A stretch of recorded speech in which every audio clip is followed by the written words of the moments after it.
Welcome back. You've been hearing us share these stories, these testimonies about what happens when life throws you some unimaginable curveballs, what it takes not to quit, what it takes to persevere. You've heard a number of them now, and tonight we're going to hear one that is very, very unique. We've heard the stories of school shootings and all of the gun violence issues in recent years. But tonight's story, told to us by William Tipper Thomas, is one that happened 18 years ago. It began 18 years ago. And so, as we jump into tonight's story, Tip will share, and then we will come back and talk more about his journey and what it took not to quit. Hello, my name is William Tipper Thomas III, and this is the story of how I didn't quit. My story starts when I was maybe a baby. A dream was implanted on me that I wanted to accomplish since I was very, very young. My dream, my goal, which may sound funny and weird to most people, was I wanted to play football. Not only just football, but football for a specific university for a specific reason. I wanted to play football for Morgan State University, a school I grew up across the street from, a school I've been terrorizing my entire life, a school that the nickname that most people know me by comes from that school. It was originally my father's nickname. My daddy played for Morgan State University in the 1960s, and recently I just recently discovered he went pretty much undefeated his entire career at Morgan State University. Tipper comes into play because my father used to walk and run on his toes, so his teammates used to tease him calling him Tipper. And as a child, I walked and ran on my toes as well. And with me being William III, the nickname also carried over as well.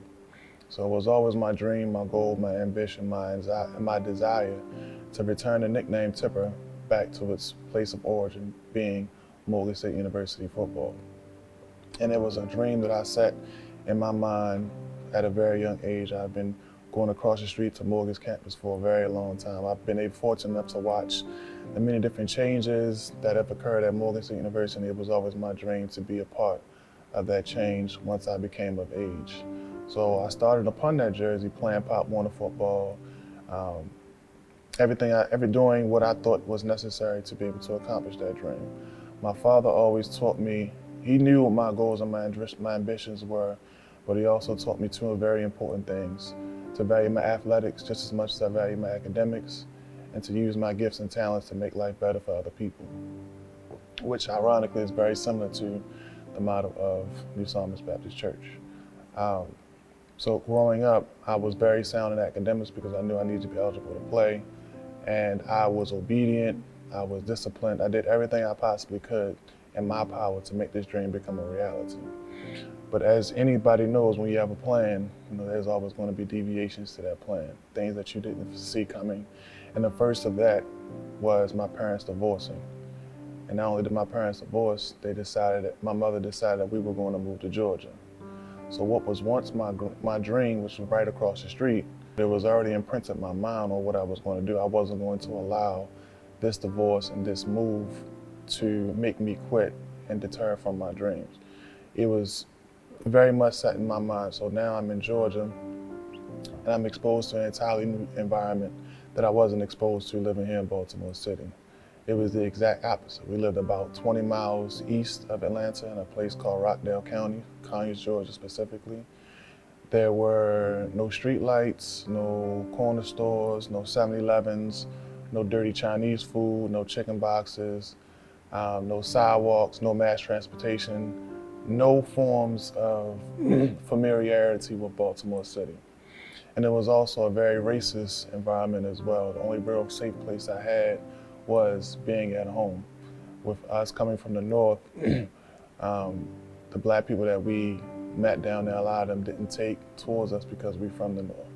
And of course, the racists down there, they didn't take to us because we were black and we didn't know the norms of living in the South. So I dealt with a lot of adversity in that sense, but I was still able to continue playing football for the middle school program and eventually the high school program.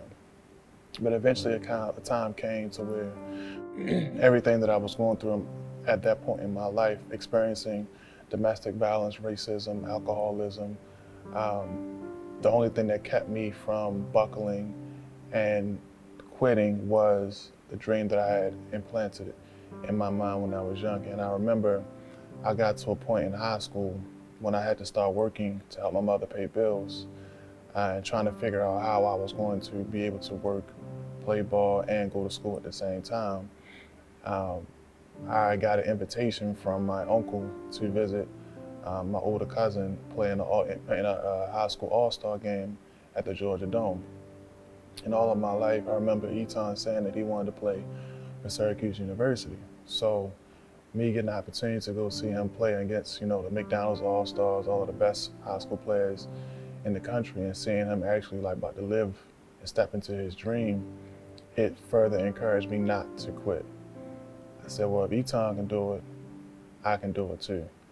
So after that, I was recharged, I was empowered, and I was full on determined to continue to press toward my dream. But further difficulties began to arise in the household. Now that I'm getting older and I'm getting stronger and I'm bringing money into the house, my stepfather really didn't take, too kindly to that. And he started playing, different games in the household, and it constantly put my mother in a position to where she had to choose between me and him. And because she needed his income, she continuously chose him. So things got so bad to the point to where our altercations became physical. And with me discovering this thing called weight training in high school and me continually to grow, the fights and altercations started tilting in my direction. And no grown man is really going to take too kindly to a 14-year-old getting the best of him. So eventually he started, threatening to go pick up his gun. And I knew things were getting so bad in the household to the point to where I had to make a decision that I really didn't want to make, but it was best for my career, for my future, and for me not to be able to quit on what I wanted to accomplish. I had to leave home. Eventually I made my way back to Baltimore, and now I had a whole new set of challenges in front of me. I'm a junior year in high school, having to find a high school to go to, and every athlete knows junior year is your scholarship year. I was doing well in Georgia, but at that time social media didn't exist, so there was no evidence or proof of how good of an athlete I was here in Baltimore. Everybody that was looking out for me or looking to recruit me was in Georgia. So I had to find a program to help me establish myself here, so I could, get on my path of getting a scholarship to play for Morgan State University. Now, I could have very easily, relied on my father to get that scholarship for me, but at this point in my life, I was still angry with him for everything that I experienced living in Georgia. Without really knowing the whole story, just at my 15-year-old mind, he was at fault for everything that I went through. Now, even though I was angry with him, I still wanted to be like him. So eventually I went to Cardinal Gibbons, paid for private school. I had to get up 4:30 in the morning to go from Northeast Baltimore to Southwest Baltimore City and able to go to school. And eventually I left Cardinal Gibbons because the football team was trash. We only had 17 players on varsity. And although my stats were great, my body was paying for it at a great cost because it takes 11 people to field a team at one time. We only had 17 players, so I never left the field. But there was times when my older brother literally had to carry me off the field because I was so tired, I was so bruised, I was so hurt. Eventually, I ended up transferring from Cardinal Gibbons to Randallstown High School. And I still had to get up 4:30 in the morning to catch the bus at 5:05, catch the 3 to Belvedere to catch the 44, take the 44 to Roger Station, take Roger Station to Old Court Station, walk from Old Court Station to my aunt's house, whose address I was using to go to Randallstown, catch the school bus, go to school, go to coach class, go to practice, take a shower, and then make my way to Owens Mills so I can go to work, get off around 10:30, 11 o'clock, and take that hour and a half, 2 hour bus and train ride back to Northeast Baltimore City. all while still, like I said, I'm very much trying my best to stay on top of my grades, trying my best to be as good as I can possibly be on the football field. But it was a challenge that I had to go through, but I didn't quit because I knew I was this close to accomplishing my dream. Senior year rolls around, I'm starting to establish myself as, as a spotlight athlete, spotlight wide receiver. Starting to get some notice. My team went 8-2 that year, won 2 playoff games. We ended up winning 3A North Regional Championship. Several of my teammates had all gotten scholarships to a variety of schools: University of Maryland, Fort Valley State, Salisbury, Prairie View, Montana State. We were a solid team. Meeting up after school, continuing to work out, doing everything we possibly can to make sure we position ourselves as best possible to, fulfill our collegiate careers. And about 3 weeks before graduating high school, I want to say it was May the 3rd, I was in the lunchroom with my classmates, and then an altercation broke out between one of my teammates and another student. The details of what that altercation was over was not confirmed. They really weren't important, really. But that altercation continued to grow and fester throughout the course of the week, to where it's so bad that on Thursday morning, administration called for a administration, teacher, and student intervention between all parties involved. And my teammate and his father came up to the school. They agreed to squash the beef. However, the other young gentleman said in front of his mother and said in front of the school resource officers, in front of administration, that he wasn't going to let it go. So administration thought it best that they suspended both parties from school the following Friday to allow them opportunity to cool down. I remember pulling up to school after I did a side job for my brother's home improvement company to continue to work out and, like I said, best position myself to be able to be in best shape as possible for when I start summer workouts at Morgan State University. And I remember seeing a crowd of people that I was supposed to be working out with just standing around, not working out. So I walk up to the crowd and to my teammates and I say, "Hey, what's going on? Like, there's something wrong with the gym? Like, why y'all not working out?" And they say, "Yeah, we fine. We're just making sure, our teammate is fine because the other guy brought, some people up there to fight him, and we ain't want to leave him hanging by himself." And I asked them, where were they? And they pointed out, and I walked over to them because this particular teammate of mine, he had signed a letter of intent to play collegiate ball as well. And one of my, roles that I grew into on the team was I was sort of kind of like, the one who looked out for everybody. I was very much obedient. I was very much disciplined, and I wanted us all to, succeed and take that next step. So as I was approaching the crowd, I heard a bunch of threats being made. We're going to do this, we're going to do that, we'll be back tomorrow. And I'm not really an advocate for violence or fighting, but I said out my mouth, I said, well, there's no teachers here, no administration here. It's just us. If y'all really want to fight that bad, just fight now and be done with it. Why wait till tomorrow? Who plans to fight, right? And they said, "No, we'll be back tomorrow." I said, "Bro, let's go. I don't have time for this. Let's go work out." Thinking that was the end of it. The next day, both parties were suspended for the cool down day.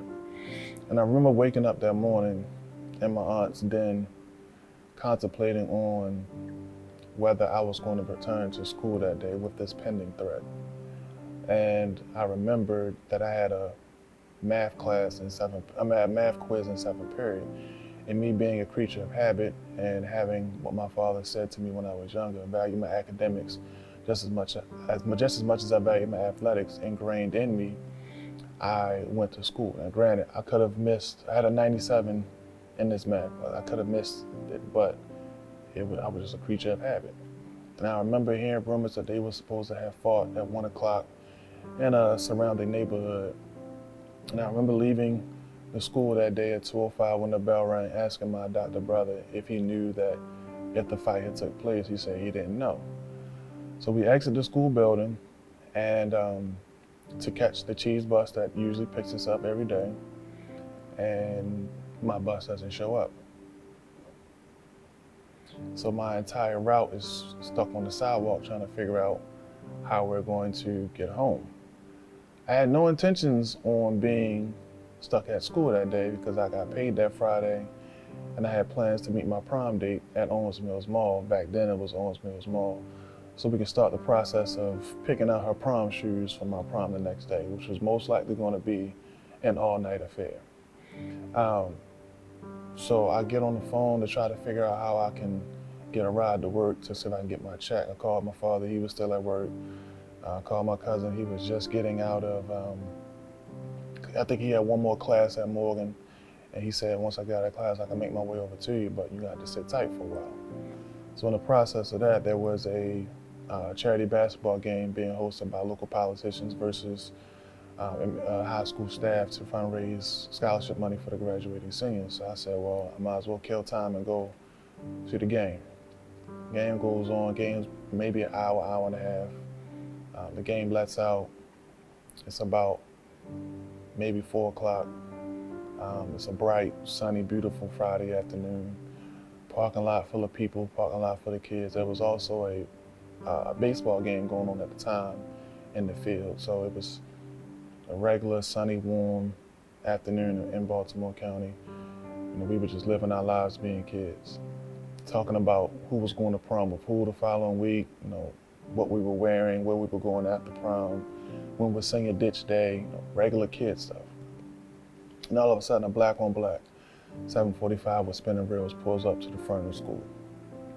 Obviously, that's not a car that we see on campus on a regular basis, so it caught everybody's attention. From the front seat exits the guy who had an altercation with my teammate. He approaches one of my teammates and asks for my teammate, and they said, well, he's not here. Y'all was supposed to fought at 1 o'clock. You just now showing up 4:30. He's gone. Goes back to the car, reports. Administration takes note that this young man is on campus when he's not supposed to be. They call school resources back to the campus. By this time, he's made his way across the street where it's technically off school grounds. School resource officers search his car. They don't find anything. They tell the young man to go home. We go on the phone with Mr. Eric to make sure our teammate was fine, and Mr. Eric makes his way up to the campus. The new guy makes his way back up to campus, still looking for my teammate, and Mr. Eric approaches him and says, hey, my son's not going to be here. My son's not here today. There's nothing happening today. Go home, go about your business. He says, okay. He leaves. Mr. Eric leaves thinking that everything is squashed. Maybe 10 minutes later, he circles back around to the campus again, determined to find my teammate. At this point, the guys that he brought up to the school are getting restless and they're saying, we didn't come out here for nothing. We fighting somebody. So they eventually pick a fight with another one of my teammates, and a huge brawl breaks out between my teammates and these gentlemen that came up to my school. And I was always taught that when you see people fighting, you walk the opposite direction. But at this moment, it were people who, they were my brothers at the time, my teammates, guys who I knew who had bright futures ahead of them, and they were caught up in this altercation. And the results of this altercation were going to be somebody was going to get arrested, somebody was going to get suspended, somebody was most likely going to get expelled, neither of which were conducive to our plans to play collegiate ball. So I run over and I start trying to help break up the fight. And I believe in the process of me breaking up that fight is what allowed one of the young gentlemen to sneak off to the car and brandish a gun. And they started shooting. And in the process of them shooting, in a crowd full of innocent, kids and parents and teachers, a young lady was knocked to the ground in my path of escape. And without even thinking about it, I stopped and turned around to help her to safety. And when I picked her up, that's when I got shot right here in my neck. And in the fight or flight response with your adrenaline pumped in I quickly forgot about it and I continued to drag her to safety. And that's when I felt another burning sensation in the back of my shoulder. And I pushed her behind a car and then I fell to the ground. And when I fell to the ground, my body felt differently. I felt the wave of numbness wash over my body from about right here on down. And as I was trying to get up, I realized my body wasn't responding as it usually does. Me being a three-sport athlete, basketball, football, track, being used to doing whatever I want with my body, and I can't move. I quickly came to the realization that me being on the ground was probably a safe space because they were still shooting. A few more shots rang out, the car speeds off. I hear crying, I hear yelling, I hear screaming, and I soon see my basketball coach standing over top of me, the school secretary standing over top of me, and my cousin who had just arrived to pick me up standing over top of me. And the look in my cousin's eye showed me everything that I needed to know that I was in pretty bad shape because I had never seen my cousin cry until that moment. And my basketball coach, he trying to administer aid, but he's a basketball coach. He's not a paramedic, so he's trying as best he can. The school secretary, she starts praying on my behalf. And then first responders arrived. They started attending to my aid, put me on a helicopter and medevac me to University of Maryland Shock Trauma Center. I met Dr. Thomas Galea, Dr. James O'Connor, and the staff down there at University of Maryland Shock Trauma Center. They began to work with me to try to preserve my life. I remember waking up maybe 4 hours later. I had a neck brace on. I had tubes down my throat, tubes down my nose, IV and PICC lines everywhere. And I kind of went into shock because I don't quite understand how I ended up in this position. I started pulling at the tubes in my throat and I eventually passed out. And the next time I woke up, my arms were tied to the bed. Total chaos erupted. Friday, Saturday, Sunday rolls around. I'm able to come to a little bit to learn that I wasn't the only one that was shot. 3 of my classmates were also shot as well. My quarterback was shot in his ankle. My point guard was shot in his elbow, and a young freshman was also shot in his shoulder, I believe. I learned that all 4 suspects has been apprehended, and I believe I went back out again. Continued to wake up, regain consciousness over the next couple of days to the point that where Thursday, I was conscious enough to be able to have a conversation with Dr. Scalea and his team to learn the extent of my injuries. And in that day, I learned that the damage that the bullet did to my spine made my chance of walking again slim to zero. And that my collegiate dreams and my chance, and I probably would never walk it, and I would be confined to a wheelchair. So of course at that moment, that was a very devastating and shocking moment in my life. And before I could even let anything bad set in or anything good set in, or my grandmother leaned over to me and she said, whether you're walking or standing, you can still tame whatever you put your mind to. And I think that was probably the first time since my injury that not quitting was implanted into my mind. And I quickly came to a realization that the ultimate goal in going to college isn't to play ball. The ultimate goal is to graduate, to get my education, to make myself a well-rounded individual, to prepare myself for the future. And I told myself then that whether walking or standing, I was still go to college, because even though they took my athletic career away from me, they weren't going to take the rest of my life away from me. So with that, the doctors told me, okay, well, if you want to live independently, you have 2 choices in majors. You can either be a doctor or you become an engineer, because they were the only 2 that were going to start me off at a decent salary to help me pay for my medical expenses that I would now be settled with for the rest of my life. And I said, well, I didn't want to be drowning in school, student loan debt, or be in school for 10 years trying to get a doctorate degree. So I'm gonna choose the engineering route in Morgan. So happened to have a very, very good engineering program. So I was still able to, find purpose in this situation. But with that, I had no idea what my recovery would entail. Um, I was able to be discharged within 3 weeks, and I was at Kern Ann Hospital, and I was able to attend graduation with my high school class. But shortly after I graduated high school, I developed a lung infection, a blood infection within the space where my lung used to be. Because when I was shot in my shoulder, the bullet traveled across, hit my spine, and destroyed my right lung. So the initial surgeries were to patch up all the internal bleeding, cut out my damaged lung, and in that space, it was just an open space in my chest cavity. And the infection, developed in that space. And I began coughing up blood real bad. They had to send me back to University of Maryland Shock Trauma. So I'm pissed because it's a setback in what my now new plan and goal is of starting school in the fall.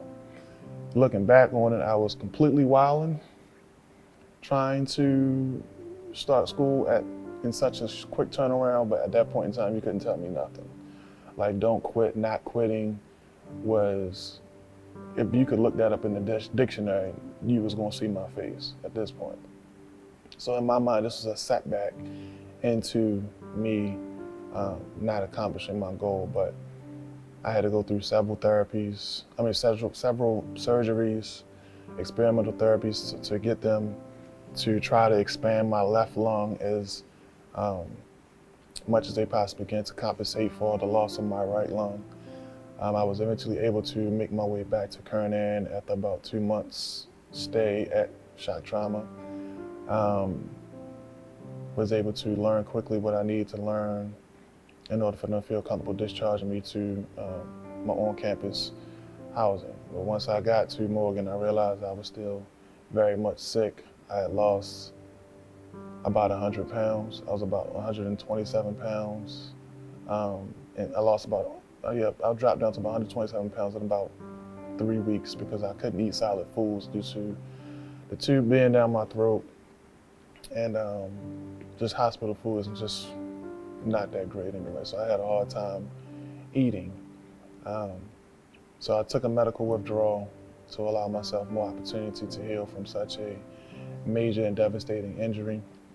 But I went to the Shepherd Spinal Cord Center in Atlanta, Georgia, to allow myself to continue, going through more surgery and go through physical and occupational therapy. And I was able to get an apartment to, as a trial run to see how it would be like living on my own and just to, rest and recover.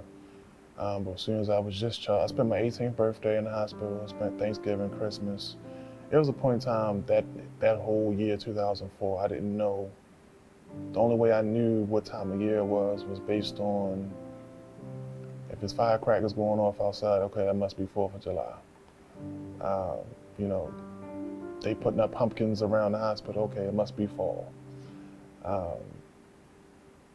So when I was discharged, I made my way back to Baltimore and I moved into my on-campus housing. And at this point, I'm happy I'm finally able to, live my dream.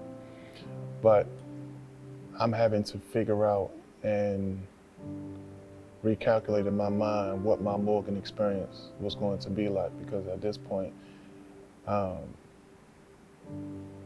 it's nothing like what I always imagined it to be. And when I mean I imagined it to a T. In my mind, we were going to get a brand new Morgan logo. The colors were going to be updated. Uniforms were going to be, brand spanking new. That's how much I envisioned, thought about, dreamed of, prayed for this dream to come to pass. And I was like, Morgan's gonna be good. I'm gonna help us get back to the winning days and all of this stuff. And guess what? Every single bit of it came true, except for the part that included me. So now that I'm actually here. 'Cause, we always pray to um, be blessed with something, but we also don't pray for what it takes to be sustained with that blessing. So now my blessing is, yes, I've been able to become a Morgan State student. Now I have to figure out what's required to stay a Morgan State student, because nobody was going to take my test for me. Nobody was going to go to class for me. Nobody was going to process all of my thoughts, feelings, and emotions for me. Nobody was going to help me nobody was going to deal with me seeing guys who were supposed to be my teammates wearing Morgan football equipment, hearing the marching band practice from a distance, seeing the stadium lights, watching them, load up on the bus to go play games. It took me about 2 years to attend my first Morgan game, but nobody could go through all of that for me. I had to go, and it was a conscious decision every single day, every single minute, every single class, to not quit and give up on the new dream of being a Morgan graduate and not just a Morgan football player. And it took a lot of dedication, a lot of determination, and anger fueled a lot of that. The interesting part is, at this stage of my life, I wasn't feeling God too much, because I felt like I did everything I possibly could on my end to make this dream become a reality, made hard decisions that I didn't felt like I got my just due reward or what I deserved out of those tough decisions that I made to get to this position. So me and God was beefing. I was probably losing that beef, but we was beefing. And it took a long time for me to see God in what I was currently going through, but at the time, anger, determination was what was fueling me. And I'm a competitor, so I just wasn't going to go through that and not get nothing out of it. Been playing sports all my life. I've taken losses, I've won, but that, in even every loss that I experienced, I had a say in it. I just wasn't going to just lose. You was going to get everything you got out of me in that loss. So that was my approach to the situation. I just wasn't going to quit and just let you have it. If we get into a fight, you're going to know you in one. You might win, but you're going to know you was in one with me. And that was my approach to that. And it took years for me to accomplish my dream of graduating from Morgan. And when I did reach graduation, after all of the surgeries and physical therapies that I had to go through while still trying to matriculate Morgan with an engineering curriculum, I quickly came to realize that I wasn't really prepared for engineering curriculum, period. The highest math that I took in high school was Algebra 2. I believe the highest math I took was Earth Science. So I didn't see physics, chemistry, biology, calculus, any of that until I was a Morgan student. So not only was I having to learn how to physically navigate the world, from a wheelchair, and trying to understand how the world was going to respond to this version of myself, and still trying to build my confidence that I could do it, academically, socially, emotionally, and mentally. I still was behind the 8 ball in something that I said I wanted to accomplish academically, being, getting my electrical engineering degree. But I just knew better than to quit throughout that process, because if I did quit, every decision I made to go into that I put into all the energy and effort would have been for nothing. And one thing I realized, even though I was angry with God during my recovery at this stage in my life, He still sent intermissions on my behalf, because there were hundreds of people who came to see me when I was in the hospital. Some of my friends would tell me all the time, when they were able to finally get up and see me, said, there's 100-something people in that waiting area. There were countless fruit baskets and prayer baskets and cards and random people just coming up who I thought were random, but they were most likely, friends of, my mother, my parents, or, my cousins or co-workers, XYZ, who were genuinely concerned about my well-being, and they would come into the hospital to see me and pray over my behalf. And it was so many people coming to the point to where they would complain that they came up on their lunch hour and wasn't able to see me. So the hospital decided that visitation hours didn't apply to me anymore. If you were leaving power plant at 2 o'clock in the morning and you wanted to stop past and see me, they would have let you right up. So I had that many people, caring about my well-being. So the idea of quitting, the idea of those prayers going in vain, because I'm a C-level saint at best, president of the Heathen Ministry. But one thing I do take very, very seriously is people going to pray on my behalf. Because of all the things that you decide you want to go to God for, if you include me in that, I don't take that for granted. So the thought of quitting would have been way too disrespectful to anyone who had prayed on my behalf. So that's what kept me going.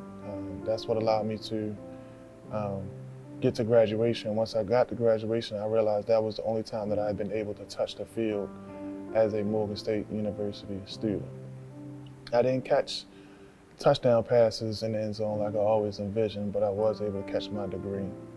And that degree is what has helped me springboard to where I am at this point in my life right now.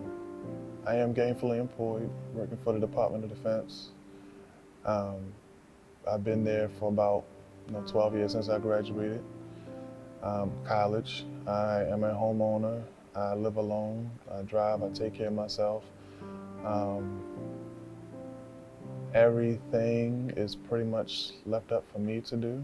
I do everything independently. I run a nonprofit organization designed to facilitate programming to help prevent social and community decay. My signature programming is STEM programming. It's called Engineering Exposure plus Violence Prevention. It's a combination of what was thought to be two separate program silos combined into one, because my experience as an engineer is also tied to my experience of being a survivor of violence. So if I can educate youth on what STEM education is, while also building in conflict resolution strategies, I believe I can tackle two problems at one time. I am a motivational and public speaker. I use my skill sets as a problem solver in many different arenas at life, whether it's politics or community or, at work. Still holding true to what my father taught me when I was younger, to use my gifts and talents to make life better for other people. How faith has helped me at this point in my life. Faith has given me a lot of full circle moments in these last 18 years. Has revealed to me why certain things have happened to me in my life, and has given me the experience to use as a platform to help other people. And that's what my goal and mission is now that the first mission or first goal of graduating from Morgan State University has been accomplished. Now it's to help as many people as I possibly can with my experience and my training as a problem solver and critical thinking to make life better for everybody else. I think not quitting is a conscious decision in everything that you do, especially when you've been able to survive a significant amount of trauma. I think that once something happens to you or you experience something, you have to learn how to survive the situation. And once you learn how to survive the situation, you can then learn how to thrive in that situation. But in order for you to move forward, it has to be ingrained in you to not quit. Things are going to happen in this thing called life that we live. Like, that's unavoidable. You can try to mitigate the risk, try to put yourself in the best position possible. Everyone has a plan until first contact with the enemy. And the enemy always has something for you, but you have to have it set in your mind to be faithful and fluid, to know that regardless of what comes your way, there's a plan and everything. You just have to have the perseverance, the resiliency to not quit and to see it through and keep pushing forward. And this is some of my story on how I didn't quit. Tip, thank you for sharing your story, being willing to take us back to that time where your dream as you knew it changed. Yours is an interesting story in that I don't know if I told you, so when that happened to you, it was literally my first week in the state of Maryland. I lived around the corner from your high school. I saw the helicopter that day. Only heard this story of a young man who was shot. Only years later to meet you here at this church. As you were telling the story, you were with a number of other athletes for a men's event. And as you were telling the story, I sat in the audience and I said, that's the guy from the first week I moved here with my family. And so to hear you tell that story and to have you go in depth for us, it took me back. And it took me back to you talking about, you said something, the detail was what, as I listened to you tell that story, the amazing ability for you to recapture it in such crystal clear detail. When stuff happens to us, right? I watch a lot of TV shows and cop shows. They always say memory about events is faulty. But you didn't miss any detail. How often do you really think about this?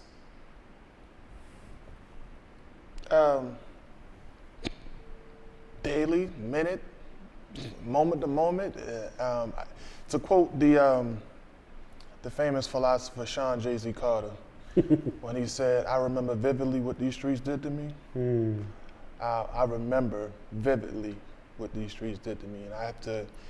It's a constant battle mentally and emotionally to not to let those memories get the best of me moment to moment, because I'm constantly reminded of it all the time by being surrounded by things that remind me of what I lost that day. And this new alternate reality that I've had to build since I lost that. So it's always on my mind, and it's always a constant decision to go through it, to not quit even at this stage and this time and in the present. So it's not hard for me to recollect, those were the PG version of the details. The details can get very graphic, but it's not hard for me to speak about it or remember what happened to me, how it happened to me, and why it happened to me. Yeah, and that's why I asked the question. That's why I started with that question, because to someone watching it, they might think, well, why would you ask that question?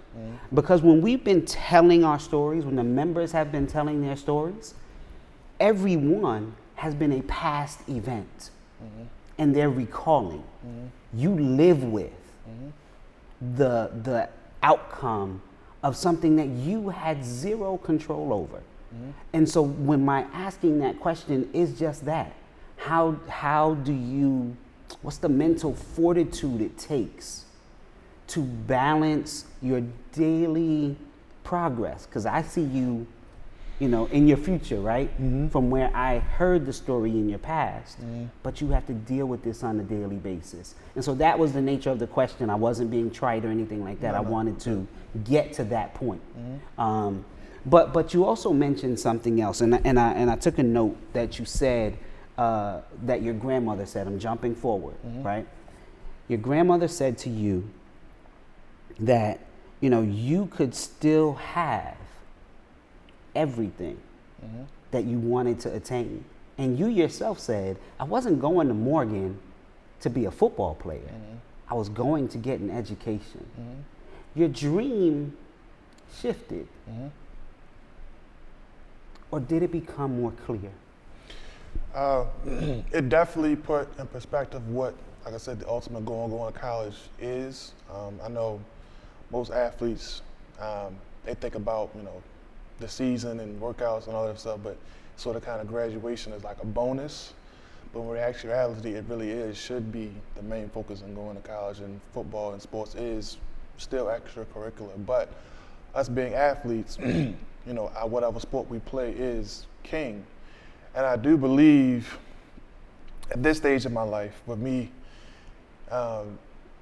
being able to heal from it mentally and a whole lot of prayer and, you know, losing that battle to God, I realized that it was necessary. And a piece of me dies every single time I have to say that. Every time I have to say that out loud, a piece of me dies. And I say it was necessary because that's all I cared about before my injury. Social issues, racial issues, all that stuff. If it didn't get in the way of me playing ball, if it wasn't a danger or a threat, immediate danger or threat to my family, people I cared about, I didn't care. But this injury happening to me, it took me out of that tunnel vision and allowed me to see things from a broader perspective. And so now, with me understanding a lot of the factors that led into that day occurring, the events that led up to that day occurring, all the things that I've been exposed to since my injury, and all the things I had to learn and go through and understand and recalibrate and recover from, has made me aware of multiple problems in our society and our world. And ironically, my trade as an engineer is to solve problems. So I use that same skill set of identifying problems, you know, systematically developing solutions to solve those problems, and you know, I not only attack those problems from a technical standpoint of me being an engineer, but engineer, I use that same skill set to solve world, community, and societal problems as well. So it took me from being locked in on one thing and opened me up to many more things that I have the ability to solve over the course of a lifetime. Because football, eventually, any sport, any athlete knows that either you lose the desire to play, or injury occurs, or the powers that be in that sport determine that you're no longer good enough to play that sport. Your athletic career at some point in time is going to come to an end. And that point in time, you have to figure out what you're going to do with the rest of your life. So what that did for me, it ended something that was already going to end, and it gave me an opportunity to start on what I was going to be focused on and what I was going to try to accomplish for the rest of my life. So now that everything that I'm trying to do now, there's no timetable. It's literally, I can chip away at it for the rest of my life, and I can identify people that are going to help me along the way. And so that's basically what it did for me. Wow, thank you for that perspective. Andre, Mr. Jimmy, when you all heard this story, when you watched Tip tell the story, what was something that stood out for you? For me, it was a lot, quite honestly. Being a father, you know, and someone, and I'm going to try not to get too emotional, but, you know, being a father of someone who you had similar hopes for, and just wondering how I would have felt if that was my son. You know, yeah, it really hit. And I had heard your story before. I think I had heard you speak before, but really hearing the details, hearing you talk about the type of young man you were, Yeah, it was really emotional. I will tell you this: the one thing that I kind of picked up, and you really just touched on it, was, so often those things we feel like they define that's who I am. Mm-hmm. I am a football player. Right. This is what I'm going to be. But your situation really caused you, like you said, to make a shift to that's not really who I am. That's something that I do or something I used to do. Now, what is God going to show me that He wants me to be able to contribute to society? And I think, that really is the blessing and unfortunately the experience you had, that it caused you to be able to focus and now begin that path earlier than you may have even wanted to. You may not have even gone down that same path, Wow. if it hadn't happened. Wow. Thank you, Andre. Mr. Jimmy, what about you? So I was pretty amazed. This is my first time hearing the entire story. You hear stories, late breaking news, every day. Somebody's getting shot, somebody's getting, and it always seems like it happens to the guy who's the team captain. I wasn't team captain, but you was the leader. You was the biggest, you were probably the biggest guy on the team, right? no, I wasn't. Really? That's how solid of a team we were. I was probably the third tallest player on the team. Okay.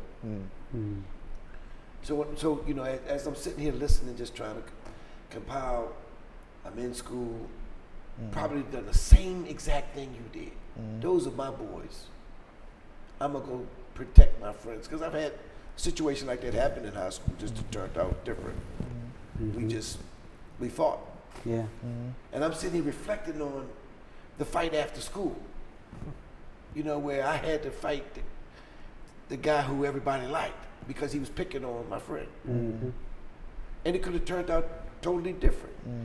And while I was looking and listening, I was also reflecting back. And I said, I would do the same thing Tip did. I would just find out what was going on, not thinking what kind of outcome, because they had the same, the outcome could have been the same for me. Yeah. And I was just thanking God for that, that passed. And I was thinking, what would I have done in that same situation? I commend him for putting the education first, for finishing the race. You know what I mean? For listening to his grandma, because they had more wisdom than all of us. Those are the things that make you not a quitter. You know what I mean? When you listen to some of them, when you remember some of those things that your grandparents or your favorite aunt tell you about not giving up, those are the things that I heard him say. Yeah. That got him through that dark period when he was in school and he finished. Just imagine how many people would have just continued that. You can't count them on one hand. Thank you, Mr. Jimmy. Tip, engineering. So engineering was introduced to you as a way to cover your medical costs? Basically. Wow. I did not know that that's the path that led you to engineering. But what has, talk about some of the things you've been able to do in your engineering career.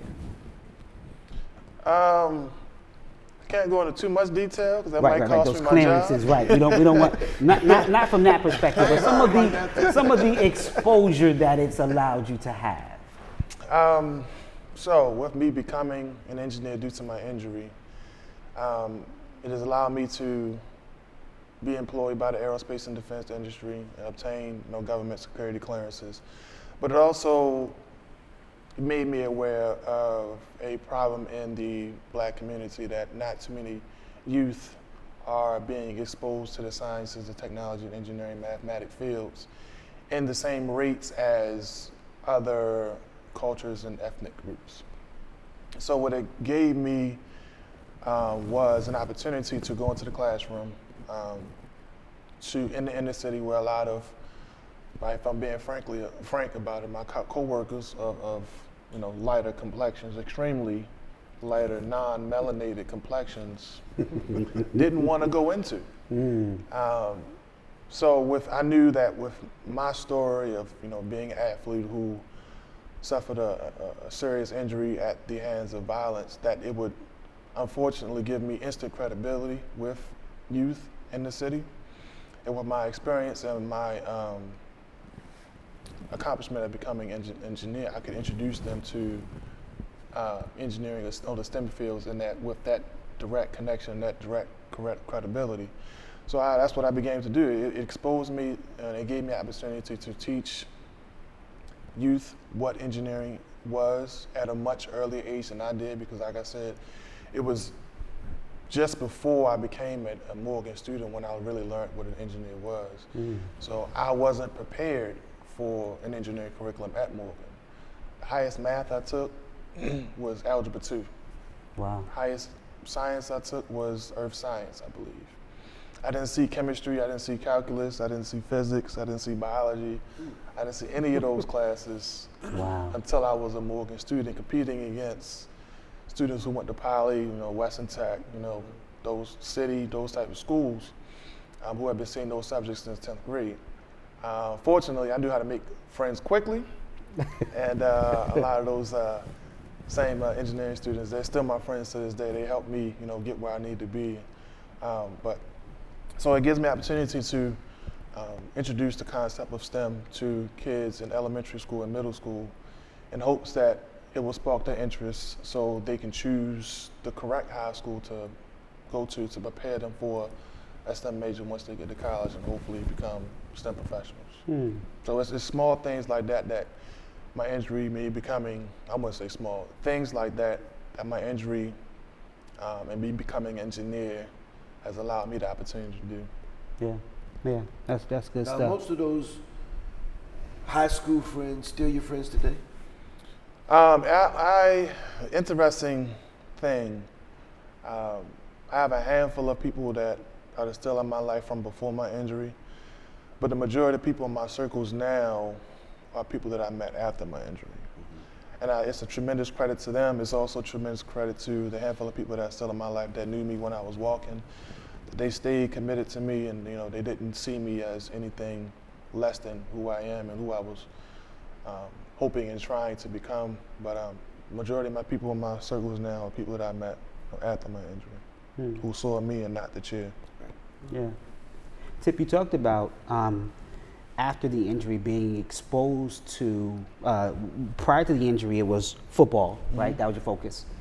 But afterwards you were exposed to a lot of other things that were going on in the community and in the world. Talk about your efforts and your foundation, what you do with young people now. So in addition to the STEM programming that I have the ability to facilitate, I also conduct violence prevention programming. I also have different initiatives through my foundation, such as domestic violence prevention initiatives. It also, through my foundation, I'm able to really solve any problem. I feel like I have the ability to solve, the resources, the know-how, and connections to be able to solve.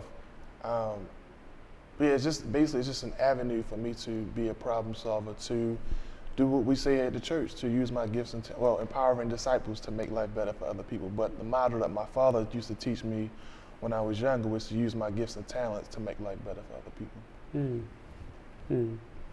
Yeah, it's funny you said that, because I remember, transfer from Franklin Street to West Baltimore to here, and when I first heard that empowering disciples, I said, man, it's fascinating. Now, what does that really mean? So, full circle moment, right? I just found out recently, conversation with my mother just before she passed away, was that her and my father used to have date night or date day on Wednesdays for the Wednesday service that Bishop used to have at one of the previous locations. And noonday service? Noonday service on Man, Wednesday. I gotta talk to you people, because that's how I met my wife. She worked at the library. I used to date her and get her to go right over to the church for noonday. Then I'd take her to Lexington Market for some chicken wings. Then I'd go back to church on Sunday. And I did this until she said I do. Okay, all right. So That's 42 years ago. 42 years ago. It must have been a winning formula, because my parents got married too. So hey. The interesting thing that you all talk about, and the threads will, in all of our conversations has been the role that New Psalmist played in our processes and in our life journeys and our processes, and the guidance in terms of helping us to sustain and not quit. Tip, you were also, you went through discipleship here. I did. And what was that journey like, talking about one of the pillars of our church? What was that like for you in terms of a new community? In terms of developing those relationships, but also helping you to keep pushing forward. So I didn't grow up in the church. This is the most involved I've ever been in church in my entire life, and going to discipleship and leadership school was a part of me further rooting myself in my faith at my adult years of my life. What made me decide to go to discipleship was, as you know, I'm a motivational, inspirational speaker like you are. I've been blessed with many opportunities to travel across the country and out of the country to tell my story and use my experience as a platform to help other people. I got out there on that road. And I have an older cousin who played in the NBA for 11 years. He told me about how life is on the road in the spotlight. It's not like I didn't believe him. I just had to see it for myself. And I started seeing it for myself. I said, oh, I need to go back to the lab and get some more things in my tool belt to help me navigate this world, being on a platform, being on the road. So I came back and I said I was going to do discipleship, and a lot of my discipleship brothers I'm still in contact with to this day. And it's been instrumental in helping me stay away from certain things so I can continue to conduct myself in the way that I want to conduct myself in. It was an extraordinary experience. I recommend it to as many people as possible. I still quote the assurances, the 7 realities, and the servant leader principles. I still, to this day, I read them every single morning because it keeps me, like I said, keeps me grounded, keeps me where I want to be, and reminds me of what my purpose is and who I'm trying to serve. Yeah.